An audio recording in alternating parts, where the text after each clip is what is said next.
Welcome to my channel. Timeless Narrative. The evolution of communication and transport in India.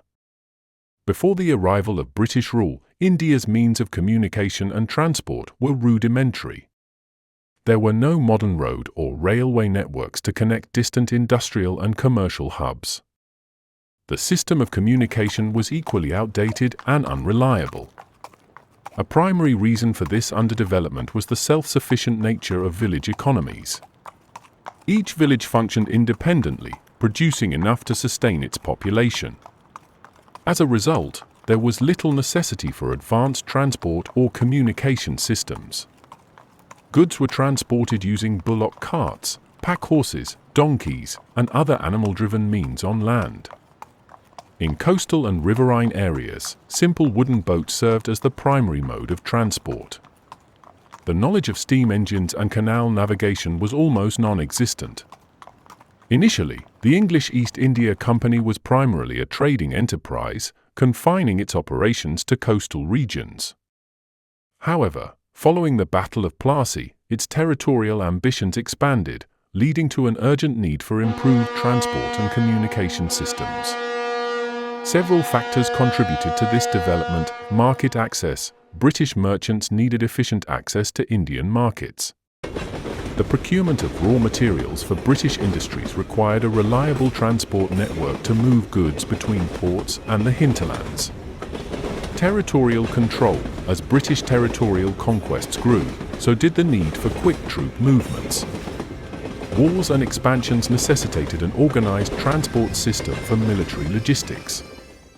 Administration. With the empire's expansion, maintaining effective governance across vast territories required better communication networks. Finance. Capitalism. The construction of infrastructure, especially railways, presented an attractive investment opportunity for British capitalists, guaranteeing high returns. Though these developments primarily served British interests, they eventually contributed to India's economic growth in later years. Transportation. The British recognized that railways were an efficient means of moving goods and people.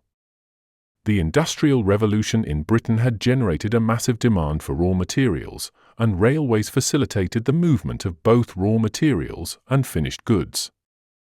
Investment opportunity. Surplus capital from British industries found a lucrative investment in railway construction in India. The British government assured private companies a minimum return of 5% on their investments. Military strategy. Railways played a crucial role in military logistics, enabling the swift movement of troops and supplies to suppress revolts and expand British territory. The evolution of Indian railways. Lord Dalhousie, who served as Governor-General of India from 1849, was instrumental in advancing railway development. His ambitious plan led to the establishment of key railway lines, including Bombay-Thane Railway Line, 1853, Calcutta-Raniganj Railway Line, 1854, and Madras-Arcot Railway Line, 1854. By 1869, private companies had laid over 6,400 kilometers of railway tracks. Subsequently, the Government of India assumed responsibility for railway construction, expanding the network further. Although railways facilitated industrial growth, they were initially operated with a commercial bias that disadvantaged Indian industries. Discriminatory pricing. Indian industries faced higher freight charges compared to their British counterparts. Unbalanced network. Routes prioritizing British trade interests over local needs hindered India's economic development. Lack of competition. With no alternative transport systems, railway companies monopolized pricing, limiting industrialization. The evolution of roadways in India. Until the end of the Mughal period, India's road network remained underdeveloped. The few trunk roads that existed were insufficient for a country of India's size. The British, focusing on railway expansion, initially neglected road development. Under British rule, Lord William Bentinck was one of the first British administrators to recognize the importance of roads. He initiated the construction of the Grand Trunk Road in 1839, connecting Calcutta with Delhi, later extending it to Lahore and Peshawar. Lord Dalhousie established the Public Works Department, PWD, to oversee the construction of roads, bridges, and canals. After the First World War, road construction gained momentum. The Nagpur Plan of 1943 aimed to extend road networks, ensuring that every village was within a 5-mile radius of a main road. Although progress slowed during the Second World War, the post-war period saw a rapid expansion of road infrastructure.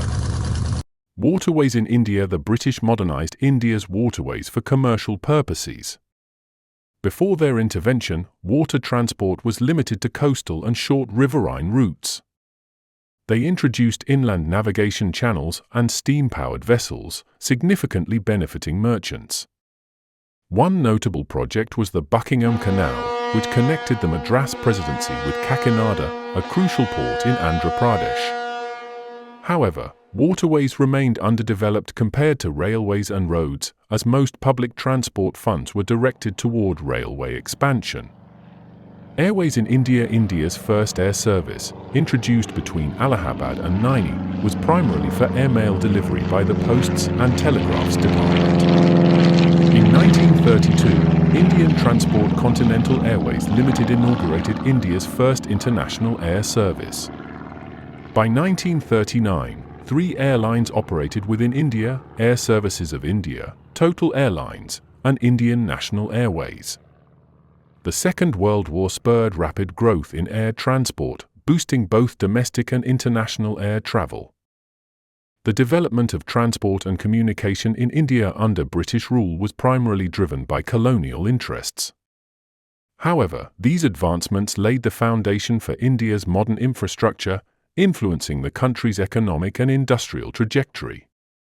While initially exploitative, the expansion of railways, roadways, waterways, and airways ultimately played a crucial role in shaping India's connectivity and development in the long run.